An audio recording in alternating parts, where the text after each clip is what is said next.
విశాఖ జిల్లా చోడవరం మండలం కొత్తూరు జంక్షన్లో ముందస్తు సమాచారం మేరకు ఏజెన్సీ నుండి కారులో అక్రమంగా తరలిస్తున్న సుమారు 200 కేజీల గంజాయి 100 ప్యాకెట్లను పోలీసులు స్వాధీనం చేసుకున్నారు. 2 వ్యక్తులను అదుపులోకి తీసుకుని ఒక కారును సీజ్ చేసినట్లు చోడవరం ఎస్ఐ విభూషణ్ రావు తెలిపారు.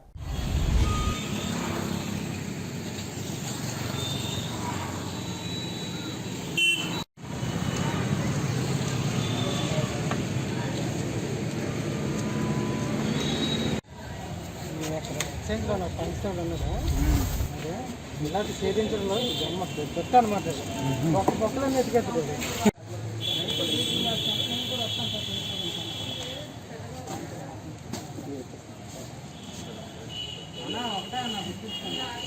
వీడికి అది తెలియదు కానీ